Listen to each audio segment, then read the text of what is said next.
महर्षि व्यास जी के अनुसार सतयुग, त्रेता युग, द्वापर युग, कलयुग ये 4 युग हैं, जो देवताओं के 12,000 दिव्य वर्षों के बराबर होते हैं। समस्त चतुर्युग एक से ही होते हैं। आरंभ सत्ययुग से होता है, अंत में कलयुग होता है। किसी भी जन्म में अपनी आजादी से किए गए कर्मों के मुताबिक आत्मा अगला शरीर धारण करती है। हिंदू धर्म के सर्वोच्च ग्रंथ है, जो पूर्णतः अपरिवर्तनीय है, अर्थात किसी भी युग में इनमें कोई बदलाव नहीं किया जा सकता। ब्रह्मा जी कृतयुग में जिस प्रकार सृष्टि का आरंभ करते हैं, वैसे ही कलयुग में उसका उपसंहार करते हैं। सतयुग, द्वापर युग, कलयुग, हर युग में कोई न कोई भगवान जन्म जरूर लेते हैं, ऐसा सभी लोगों का मानना है। लेकिन क्या आप जानते हैं कि किस युग में इंसान कितने जन्म लेता है? आइए जाने चारों युगों के बारे में कुछ ऐसी बातें जो कभी नहीं सुना होगा। नमस्कार दोस्तों, आप सभी का हमारे चैनल पर स्वागत है। ऐसी वीडियो देखने के लिए चैनल को सब्सक्राइब करें और वीडियो को लाइक करें। सतयुग में धरती पर आत्माओं का वास हुआ करता था, जिसे वर्ल्ड ऑफ सोल भी कहा जाता है। जैसे हर शरीर का अंत होता है, ठीक वैसे ही एक समय का अंत भी आता ही है। ऐसा माना जाता है कि सतयुग की आयु 17,28,000 खत्म होती है, जिसमें एक सामान्य व्यक्ति 1,00,000 साल तक जी सकता है, जिनका कद 32 फुट लंबा हुआ करता था। इस युग इंसान अपनी इच्छा अनुसार मर सकता था। हिंदू धर्म में श्री राम, श्री विष्णु के 10 अवतारों में 7वें अवतार है। लेकिन यह रहस्य बहुत कम लोगों को मालूम है कि श्री राम की मृत्यु कैसे हुई। दरअसल भगवान श्री राम की मृत्यु एक रहस्य है, जिसका उल्लेख सिर्फ पौराणिक धर्म ग्रंथों में ही मिलता है। पद्म पुराण के अनुसार भगवान श्री राम ने सरयू नदी में स्वयं की इच्छा से समाधि ली थी। इस बारे में विभिन्न धर्म ग्रंथों में विस्तार से वर्ण मिलता है। श्री राम द्वारा सरयू में समाधि लेने से पहले माता सीता धरती माता में समा गई थी, और इसके बाद ही उन्होंने पवित्र नदी सरयू में समाधि ली। तीनों युग में हनुमान जी एकमात्र ऐसे भगवान हैं जो अमर है।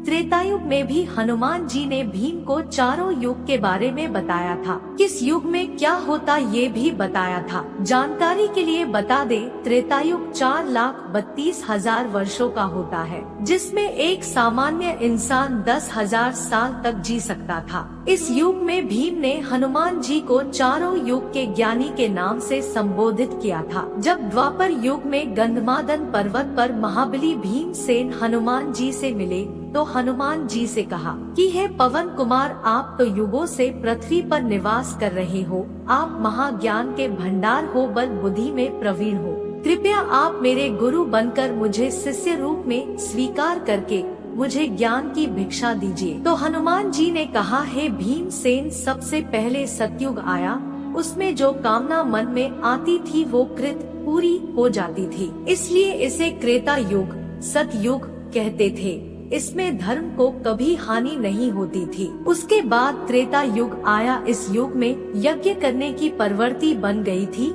इसलिए इसे त्रेता युग कहते थे। त्रेता युग में लोग कर्म करके कर्म फल प्राप्त करते थे। हे भीम, फिर द्वापर युग आया। इस युग में वेदों के 4 भाग हो गए और लोग सद्भ्रष्ट हो गए, धर्म के मार्ग से भटकने लगेंगे और अधर्म बढ़े लगेगा।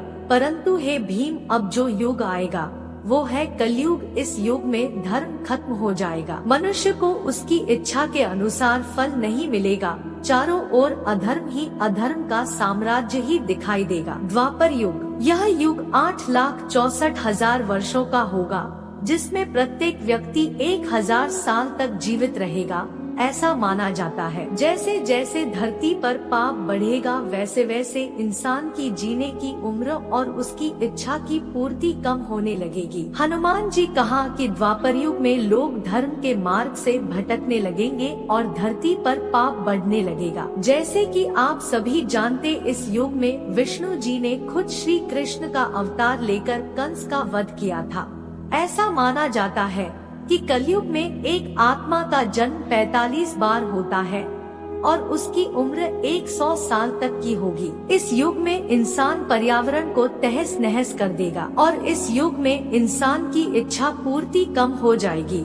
और वे पाप का भागीदार बन जाएगा। कलयुग के अंतिम काल में भगवान विष्णु का कल्कि अवतार होगा। यह अवतार विष्णुएशा नामक ब्राह्मण के घर जन्म लेंगे। भगवान कल्कि बहुत ऊंचे घोड़े पर चढ़कर अपनी विशाल तलवार से सभी अधर्मियों का नाश करेंगे। भगवान कल्कि केवल 3 दिनों में पृथ्वी से समस्त अधर्मियों का नाश कर देंगे। माना जाता है कि कलयुग में अंतिम समय में बहुत मोटी धार से लगातार वर्षा होगी, जिससे चारों ओर पानी ही पानी हो जाएगा। समस्त पृथ्वी पर जल हो जाएगा और प्राणियों का अंत हो जाएगा। इसके बाद एक साथ 12 सूर्य उदय होंगे और उनके तेज से पृथ्वी सूख जाएगी।